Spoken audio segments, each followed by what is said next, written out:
The morning light over London revealed more than just a new day. It unveiled a truth buried for nearly 3 decades. A truth hidden in a dusty attic, sealed inside a faded leather folder. Within it lay documents that could rewrite royal history and shatter the image of the world's most beloved princess. What if Princess Diana had a secret she took to the grave? And what if that secret had just finally been found? Before we dive into this extraordinary story of discovery, heartbreak, and revelation, make sure you hit subscribe and turn on the notification bell so you never miss the truth behind the headlines. If you love real royal mysteries and heartfelt moments that redefine history, don't forget to like this video and share it with others who remember the people's princess. The morning sun stretched through the misty London air, glinting off rain-slick cobblestones as Margaret Thompson walked slowly toward a small law office tucked between old brick buildings. In her trembling hands was a worn leather folder, faded, cracked, and heavy with secrets. It had sat untouched in her late mother's attic for over 25 years.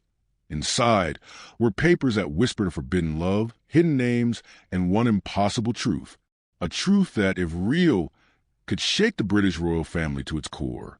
Margaret wasn't a journalist or a historian. She wasn't anyone famous. She was a nurse, quiet, hardworking, living an ordinary life in South London.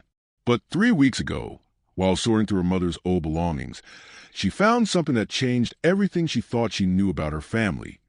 Her mother, Sarah Thompson, had been a private secretary during the 1990s, serving some of London's most prominent families. Sarah was respected for her professionalism and known for her silence. But among her diaries and photographs, Margaret found a folder that her mother had carefully sealed, labeled only with 3 words, "For truth's time." That phrase alone had stopped her heart.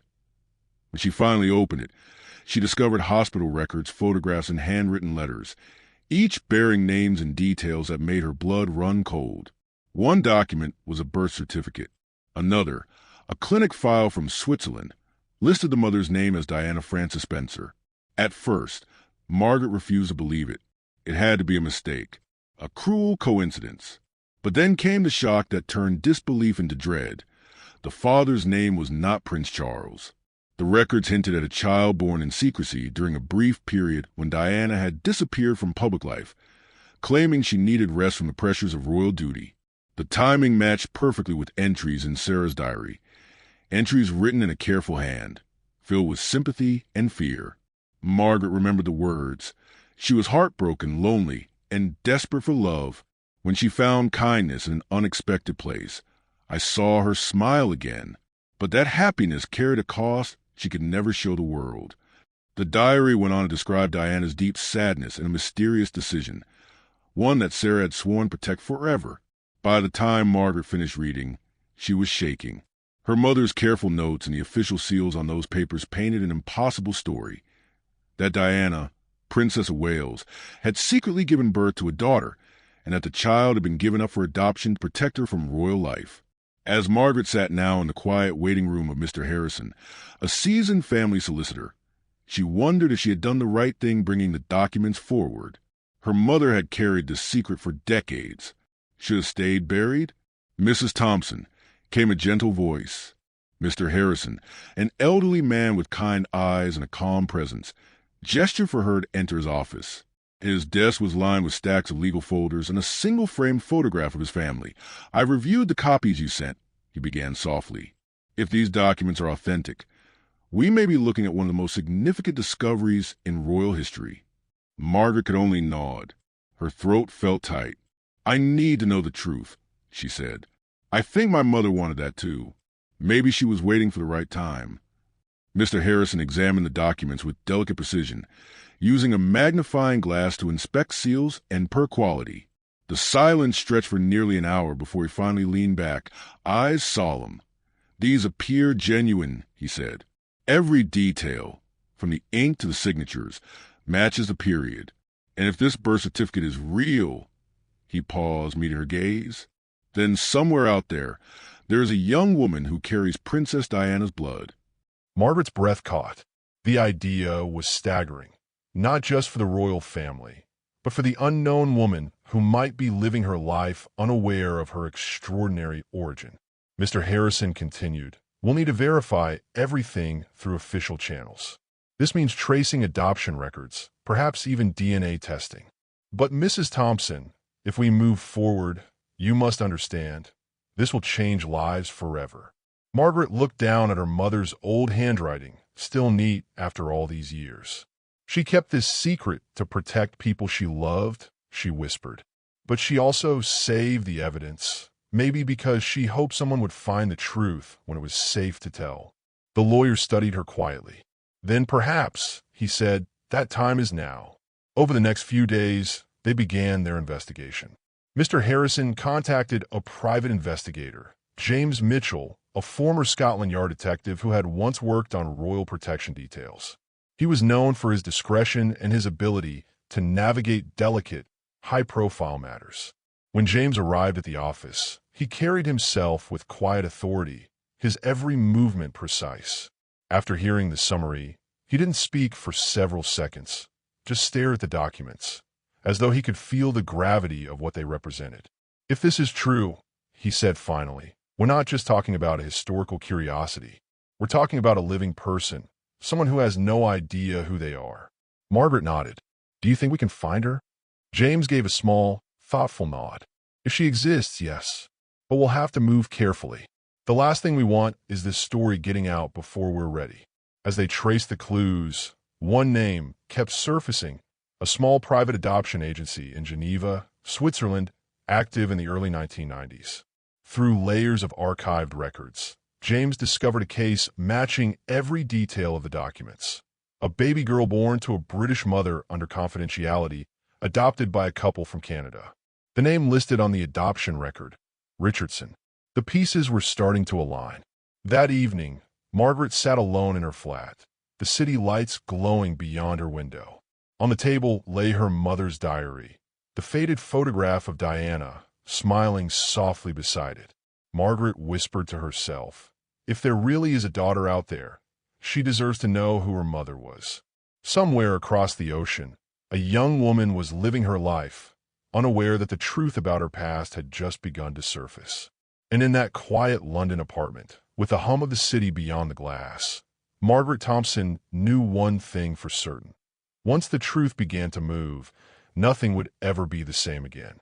Thousands of miles away from London, on the outskirts of a small Canadian town, the morning began like any other. Snow covered the rooftops, children's laughter filled the air, and inside a cozy brick home, Emma Richardson was rushing to get ready for school. To her students, she was Miss Richardson, the kind-hearted third-grade teacher who always wore bright scarves and carried an endless supply of stickers in her desk drawer. She loved her job, her town, and her quiet, predictable life. What she didn't know, what she couldn't know, was that her name was about to echo through the halls of Buckingham Palace. Emma had always known she was adopted. Her parents, David and Susan Richardson, had been open about it since she was old enough to understand. They told her she was born in Europe to a young woman who couldn't care for her but wanted her to have a loving home. That story had always been enough. She'd never searched for her birth parents, never questioned it deeply. She had two parents who adored her. What more could she need? But fate had a way of knocking quietly before it roared. That knock came one cold afternoon when a man named James Mitchell walked into the coffee shop, where Emma spent her weekends grading papers. He wore a simple gray coat, the kind of polite smile that didn't give away much, and an air of quiet purpose. "Excuse me," he said with a gentle British accent. "I couldn't help but notice you're a teacher. Mind if I sit for a moment? I promise I'm not selling anything." Emma laughed softly. "If you're not selling, then sure. Take a seat. I'm just grading math tests." What began as small talk soon turned into something stranger. James explained that he was researching family histories for people with British ancestry, tracing lost connections through genealogy projects. He mentioned how many Canadians had family roots in the UK, and that his organization sometimes helped adopted individuals learn more about their heritage. "Would you be interested in participating?" he asked casually. "It's just a small DNA test, purely for genealogy. No medical use, completely private." Emma hesitated. "I've never really looked into that before," she admitted. "But I suppose it could be interesting to know where I come from." James smiled warmly. "Exactly. Some people discover distant relatives. Others find fascinating bits of history. You never know what stories your DNA might tell. She thought about it for a moment, then agreed. Why not? It was harmless. A fun curiosity. What she didn't realize was that the small cotton swab she mailed the next morning would travel farther than she could ever imagine, and would soon ignite a storm powerful enough to reach the heart of the British monarchy. Back in London, James hand-delivered Emma's DNA sample to Dr. Sarah Collins, a respected geneticist with decades of experience in family verification cases. The sample was marked confidential, private historical inquiry. Dr. Collins ran the test twice, then a third time, because what she found seemed statistically impossible. When she finally called James, her tone was grave. "Mr. Mitchell," she said, "in 30 years of genetic testing, I've never seen a match like this. Whoever this young woman is, she shares an unmistakable genetic profile with the late Princess Diana." James froze. His voice barely came out. "Are you saying?" "The probability is 99.7%. This woman is Diana's biological daughter." For a long moment, James said nothing. He simply stared at the report, the numbers, the name Emma Richardson printed at the top. Then he exhaled, feeling the full weight of what those numbers meant. Diana had a daughter, and the world had never known. 2 weeks later, Emma was at her classroom desk, helping a shy student fix his science project, when her phone buzzed with an international number. It was James. "Emma," he said carefully, "we have your DNA results. They're significant. I think we need to discuss this in person." Emma laughed nervously. "Significant? You sound like you just found I'm related to the Queen or something." There was silence on the line. Then, quietly, "Emma, could you come to London?" The air in the classroom suddenly felt thin. "London? Why?" "Because," James said softly, "what we found is not something I can explain over the phone. You deserve to hear it face to face." She hesitated. Every rational thought told her it sounded absurd, even suspicious. But there was something in his voice, a sincerity that made her pulse quicken. "All right," she said finally. "I'll come." "But, James, you're making me nervous." He replied gently, "I know, and I promise, you'll understand everything soon." A week later, Emma's plane touched down in London beneath gray skies. A car was waiting to take her to a quiet hotel in Kensington. That night, she could hardly sleep. Her thoughts swirled. What could this possibly be about? Was it a mistake? A scam? Or something real and life-changing? The next morning, James met her in a small, elegant restaurant in Bloomsbury. Sitting beside him were 2 other people, a kindly older lawyer, Mr. Harrison, and a woman with soft eyes who introduced herself as Margaret Thompson. "Emma," James began, "thank you for trusting us enough to come. What we're about to tell you will sound unbelievable, but we have proof, undeniable proof." Mr. Harrison slid a weathered folder across the table. Emma frowned as she opened it. Inside were documents, medical records, and a birth certificate written in faded ink. The name Diana Frances Spencer was clearly listed as the mother. Emma blinked. "I'm sorry, what is this?" Margaret's voice trembled. "My mother worked for Princess Diana in the 1990s. She kept these records hidden all her life. They lead to one conclusion. Diana had a daughter, and that daughter was adopted." Emma laughed softly, thinking it had to be a mistake. "You can't be serious." James looked at her, steady and sincere. "Emma, the DNA test confirms it. You are Princess Diana's biological daughter." The world seemed to tilt. The hum of the restaurant faded away. Emma's vision blurred as her mind tried to process what she'd just heard. "That's impossible," she whispered. "Princess Diana? The Princess Diana?" But every document, every genetic marker, every detail said the same thing.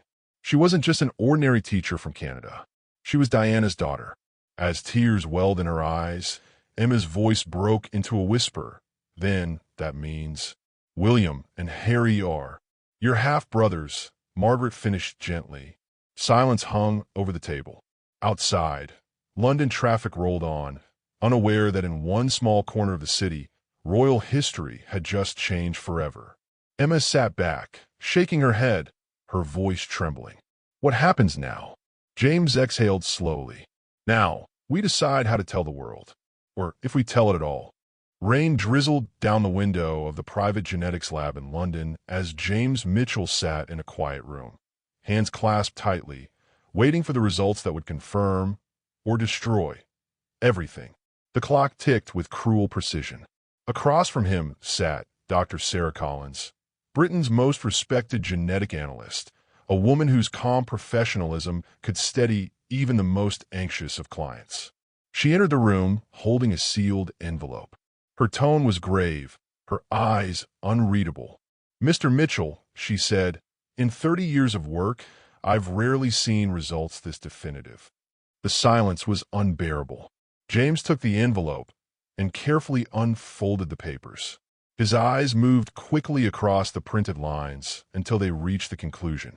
Probability of maternity between Princess Diana Frances Spencer and Emma Richardson, 99.7%. He let out a shaky breath. It was real. It was undeniable. Princess Diana had a daughter.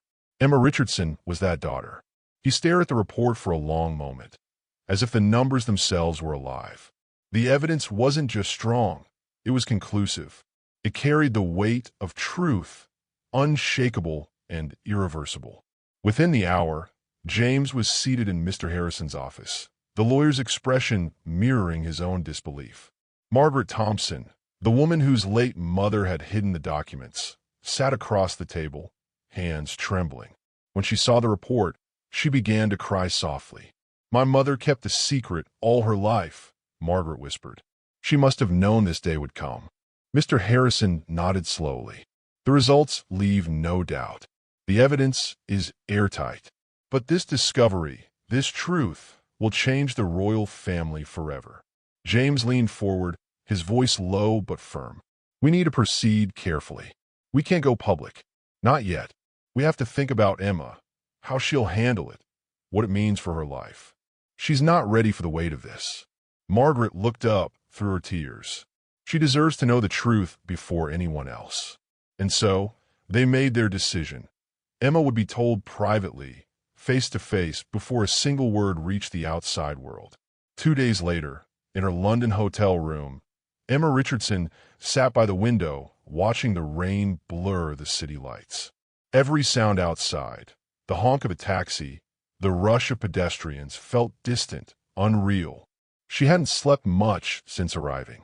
Her mind replayed fragments of conversations, flashes of disbelief, and a haunting possibility that her life wasn't what she thought it was.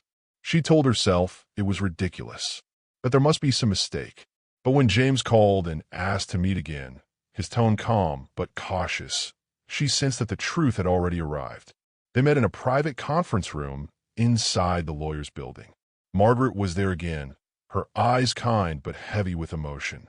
Mr. Harrison sat at the end of the table, a folder resting in front of him like a verdict waiting to be read. "Emma," James began, his voice soft, "we've received your DNA results. They confirm everything we suspected." Emma folded her hands, trying to steady herself. "Which is?" Mr. Harrison pushed the folder toward her. Inside was the official lab report, stamped and signed. The name Diana Frances Spencer glimmered faintly under the soft office light. "Emma," he said gently, "you are the biological daughter of Princess Diana." The room fell silent. Emma stared at the paper without blinking. Her heart pounded so hard she could hear it in her ears. "No," she said finally, shaking her head. "That's impossible. Princess Diana died when I was a child." "You're saying she—" James leaned forward. "She had you in secret. It was during one of her private retreats in the early 1990s. The timing, the records, the genetic data, all of it aligns. She kept it hidden to protect you from the royal machine." Emma's throat felt dry. "Protect me from what?" "From a life she hated," Margaret said softly. "From cameras, from protocol, from being told who to love, what to say, how to live. She wanted you to have what she couldn't, freedom." Tears filled Emma's eyes. "So, all this time, while people were mourning her, remembering her, her daughter, was living halfway across the world with no idea?" Margaret reached out, her hand trembling. "Your mother made an impossible choice, Emma, but she made it out of love. Emma turned away, struggling to breathe. Her entire identity felt like it was cracking apart. She thought of her adoptive parents, kind, ordinary people who had given her everything. She thought of her students, her quiet classroom, her life that suddenly felt borrowed. And then she thought of the princes. William and Harry, she whispered. They're my brothers, aren't they? James nodded. Half-brothers. They don't know yet. Emma's chest tightened. And what about their father? Prince Charles. Mr. Harrison hesitated. We can't confirm who your biological father is yet. The records list a man Diana met during her charity work. Someone who wasn't part of the royal family. Whoever he was, he showed her the kindness she'd been searching for. For a long while, Emma said nothing. Her hands trembled as she traced the edges of the report, feeling the enormity of it sink in. She looked up, her voice quiet but steady. If this is true, then I need to know what happens next. Do I tell the royal family? Or do I just go home and pretend this never happened? Dr. Reynolds, the counselor Mr. Harrison had arranged, spoke softly from the corner. Emma, you have control over this. It's your life. You don't owe anyone anything, but you deserve to know your truth and to decide what to do with it. James added gently, you're not alone. We'll stand with you, no matter what you choose. Emma looked around at their faces, kind, cautious, waiting for her reaction. She had imagined 1,000 possible stories about her birth mother over the years, but never this, never her. After a long silence, Emma whispered, I need time. I need to think, but I can't live in a lie anymore. If she was my mother, I need to understand her. I need to see where she lived, who she was. Margaret nodded through tears. Then we'll start there. Later that night, back in her hotel room, Emma sat on the edge of the bed staring at a photograph Margaret had given her. A picture of Princess Diana smiling softly, holding a child whose face was blurred. The photo was grainy, the edges worn, but something about the way Diana held the baby made Emma's breath catch. There was tenderness there, a mother's love captured in a stolen moment. Emma pressed her thumb over the image, whispering into the silence. Did you ever think I'd find you? Outside, the London rain continued to fall, soft, endless, cleansing. And within that quiet storm, one truth echoed louder than ever. The world's most beloved princess had left behind more than memories. She had left behind a daughter, and that daughter was ready to step out of the shadows. The rain had finally stopped over London, leaving the streets shining like mirrors under a pale gray sky. In the stillness of Clarence House, 3 lives were about to converge, the daughter of a secret and the sons who never knew she existed. Emma Richardson sat in the car beside James Mitchell and Prince William's private aide, her hands folded tightly in her lap. She had faced 100 moments of doubt in her life, but none felt like this. Her stomach was a storm of nerves, her breath shallow, her heart thundering in her chest. Today, she would meet King Charles III, the man who had once been married to her mother. William had arranged everything quietly. No press, no announcements. Only family, truth, and a room where no title or crown could soften the weight of revelation. When they arrived at Clarence House, an attendant opened the door. His Majesty is expecting you, he said softly. Emma followed William down a long corridor lined with portraits. Paintings of kings and queens, centuries of duty and legacy, stared down from gilded frames. For the first time, Emma understood what her mother had fought against. This wasn't just a family. It was an institution built of expectations and sacrifice. They entered a private study filled with books and the faint scent of polished wood. King Charles stood by the window, his back turned, gazing out at the garden. He looked older than Emma expected, weary, burdened, yet dignified. When he turned to face her, time seemed to slow. His eyes, gentle, cautious, searching, fell on the woman who could rewrite his family's history. Father, William said quietly, this is Emma Richardson. Charles's gaze lingered. Understand there's something extraordinary I'm here, he murmured. His voice was calm, but there was an edge of unease beneath it. William nodded. It's about Mother, about something she never told you, or anyone. He gestured to Mr. Harrison, who stepped forward with the folder. the same folder that had started everything. As the king opened it, his expression shifted. His eyes moved from the birth certificate to the DNA report to the photograph of Diana holding a child. His hand trembled slightly as he set the paper down. When he spoke, his voice cracked.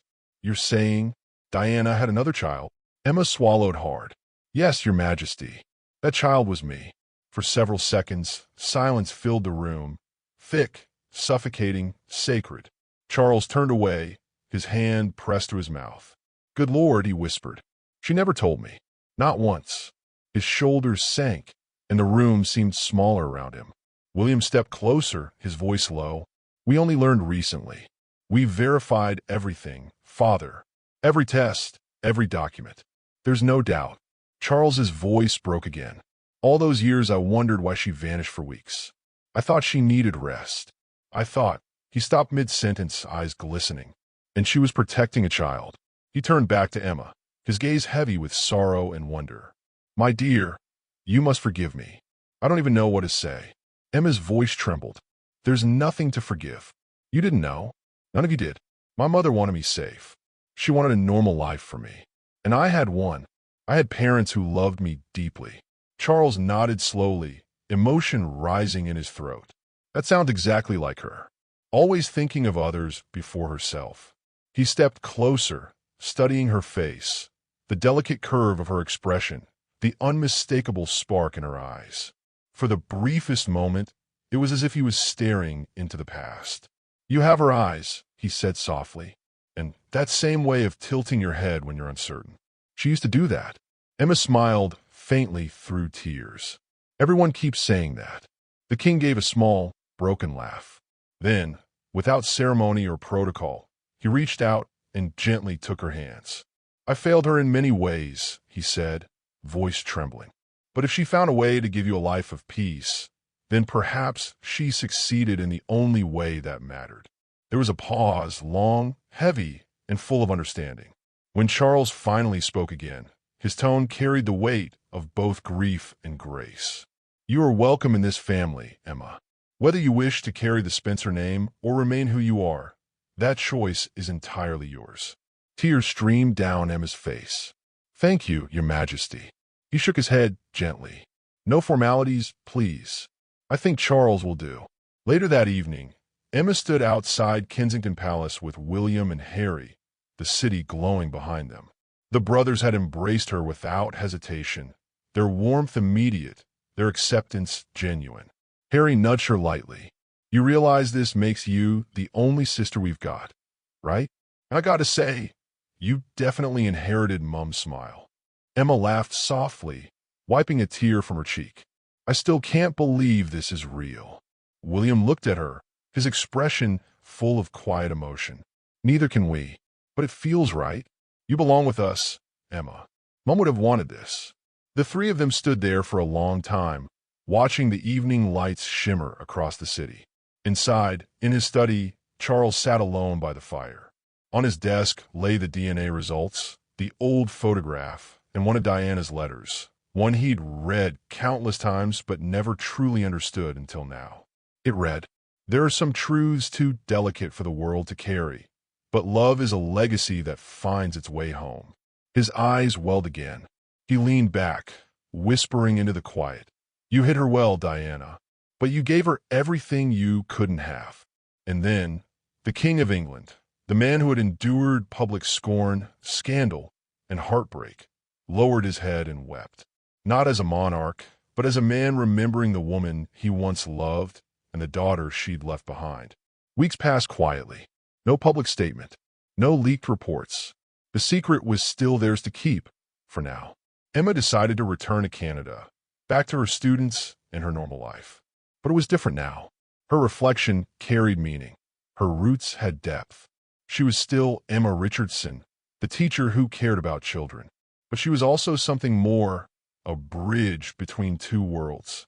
Before leaving, she visited Althorpe, Diana's final resting place. Alone beside the tranquil lake, she laid a single white rose on the memorial stone. "I know you wanted to protect me," she whispered, "and you did. But I promise you, I'll live the kind of life you always hoped for." one filled with kindness, not crowns. A gentle breeze stirred the water, as if the air itself responded. As Emma turned to leave, she felt a strange peace settle over her. Not as a princess, not as royalty, but simply as a daughter who had finally found her way home. Back in London, Charles stood at the palace balcony that night, looking out into the horizon. William and Harry stood beside him, silent, thoughtful. "She's remarkable," Charles said softly.